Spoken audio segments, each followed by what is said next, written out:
नमस्कार दोस्तों, मैं हूं सीमा बुरा। दोस्तों, आज 21 जून है और 21 जून को अंतर्राष्ट्रीय योग दिवस मनाया जाता है। आप सभी को योग दिवस की हार्दिक शुभकामनाएं। योग एक सर्वसुलभ क्रिया है जो सभी के द्वारा की जा सकती है। योगाभ्यास और प्राणायामों को बच्चे, यंगस्टर और बुजुर्ग सभी वर्ग के व्यक्ति प्रैक्टिस कर सकते हैं। दोस्तों, योगाभ्यासों की नियमित प्रैक्टिस करने से हमें शारीरिक, मानसिक, बौद्धिक और हमारा आध्यात्मिक विकास भी होता है।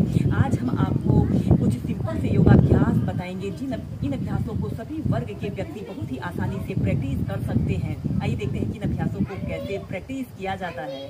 इसमें सबसे पहले हम पीठ के बल लेटकर कुछ अभ्यासों को प्रैक्टिस करेंगे। सबसे पहले हम ऐसे पीठ के बल सीधे लेट जाते हैं। अपने दोनों हाथों को ऐसे अपने हिप्स के नीचे से रख लें जिससे कि इस अभ्यास को करने में आपको आसानी रहे। हम करेंगे उत्तान पादासना। श्वास अंदर भरते हुए ऐसे अपने दोनों पैरों को 30 डिग्री के एंगल में ऐसे उठाते हैं। आपके दोनों पैर बिल्कुल सीधे, पंजे ऊपर आगे की तरफ तने हुए हों। 30 सेकंड तक ऐसे ही होल्ड करके रखें। यह अभ्यास हमारे पेट के लिए, हमारी पीठ के लिए, हमारी कमर के लिए बहुत अच्छा अभ्यास है। इसे करने से हमारी पेट की मांसपेशियां काफी स्ट्रॉन्ग बनती हैं।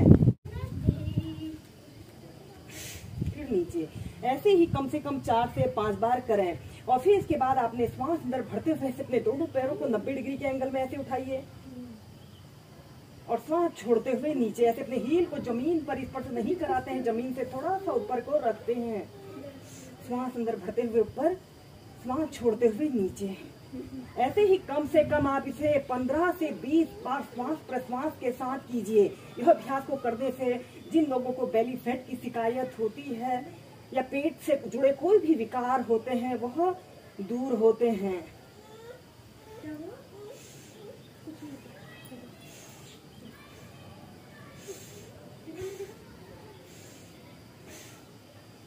फिर सीधे और फिर अपने दोनों पैरों को एक साथ ऐसे ऊपर को उठाते हैं और अपने दोनों पैरों को आगे से पीछे, ऐसे जितना पीछे ला सकते हैं और ऐसे आगे से ऐसे 5 से 10 टाइम्स ही कीजिए।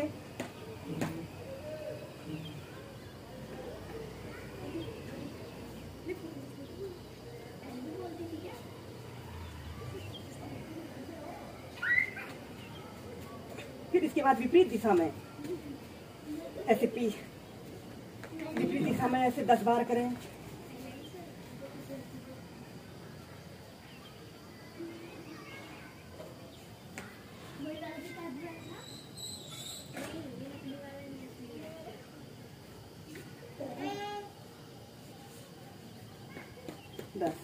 फिर इसके बाद सीधे बाद हम करेंगे पवन मुक्तासना। ऐसे अपने दोनों पैरों को ऐसे घुटनों से ऐसे मोड़ लें। फिर अपने दोनों पैरों को ऐसे अपने दोनों हाथों को ऐसे अपने घुटनों के नीचे से ऐसे रख लें और वहां छोड़ते हुए आपने ऐसे अपनी ठोड़ी को ऐसे अपने घुटने पर लगाने की कोशिश करें। ऐसे आपके पंजे आगे की तरफ तले हुए हों। 30 सेकंड से लेकर 2 मिनट तक ऐसे ही पवन मुक्तासना की पोजीशन पर रहते हैं।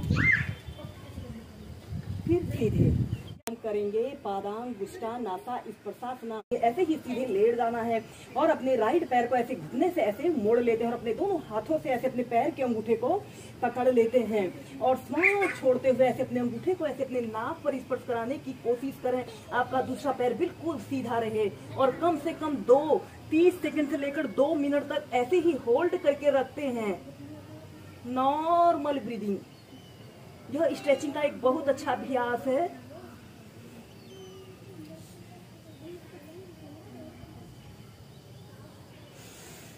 फिर सीधे ऐसे ही दूसरे पैर से श्वास छोड़ते हुए ऐसे अपने अंगूठे को ऐसे अपने नाक पर स्पर्श करा लें। आपका दूसरा पैर बिल्कुल सीधा रहे। फिर सीधे ऐसे ही दोनों पैरों से स्टार्टिंग में से 4 से 5 बार कीजिए। फिर इस अभ्यास को अब हम दोनों पैरों से एक साथ करेंगे। आप अपने दोनों पैरों के तलवों को ऐसे आपस में मिला लेते हैं और अपने दोनों हाथों से ऐसे अपने पैर के अंगूठों को पकड़ लेते हैं और श्वास छोड़ते हुए ऐसे अपने अंगूठे को ऐसे अपने नाक पर स्पर्श करा लेते हैं और एक आरामदायक अवधि के लिए कम से कम 2 से 5 मिनट या फिर जितनी देर आप इसे होल्ड करके रख सकते हैं, होल्ड करके रखें। या फिर ऐसे अपने दोनों पैरों को ऐसे अपने माथे पर ऐसे लगा लेते हैं। जितना आप कर पा रहे हैं अपनी फ्लेक्सिबिलिटी के अनुसार कीजिए।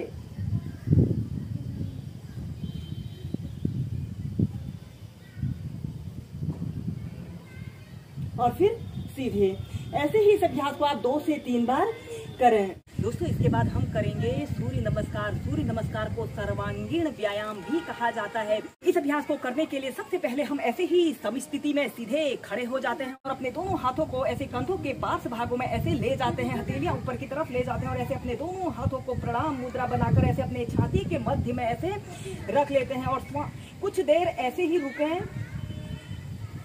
श्वास अंदर भरते हुए ऐसे अपने दोनों बाजुओं को ऐसे कान के पास सटा लेते हैं और अपने शरीर को पीछे की तरफ स्ट्रेच करें। हस्तोत्तानासना की पोजीशन पर रहते हैं और श्वास छोड़ते हुए ऐसे पाद हस्तासना की पोजीशन पर आइए। आपके दोनों पैर बिल्कुल सीधे रहे और अपने सिर को ऐसे अपने घुटने पर लगाने की कोशिश करते हैं।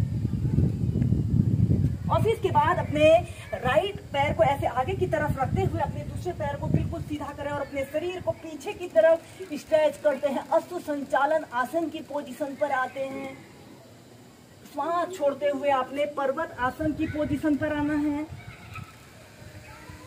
और श्वास इसके बाद आपने ऐसे अष्टांग नमस्कार की पोजीशन पर आते हैं। आपके पंजे, आपके घुटने, आपकी छाती, आपकी ठोड़ी जमीन को स्पर्श कर रही है और शरीर के बीच वाला हिस्सा ऐसे ऊपर को उठा लेते हैं। श्वास को रोक कर रखें और श्वास अंदर भरते हुए ऐसे भुजंग आसन की पोजीशन पर आइए। श्वास छोड़ते हुए पर्वत आसन की पोजीशन पर आते हैं और फिर इसके बाद अपने लेफ्ट पैर को ऐसे आगे की तरफ लाते हैं और आपका दूसरा पैर बिल्कुल सीधा रहे। अश्व संचालन आसन की पोजीशन पर आइए। पाद हस्तासना, हस्तोत्तानासना और प्रणाम आसन। श्वास अंदर भरते हुए हस्तोत्तानासना, पाद हस्तासना, अश्व संचालन आसन की पोजीशन पर आते हैं। अपने पूरे शरीर को पीछे की तरफ स्ट्रेच करते हैं और फिर पर्वत आसन की पोजीशन पर आइए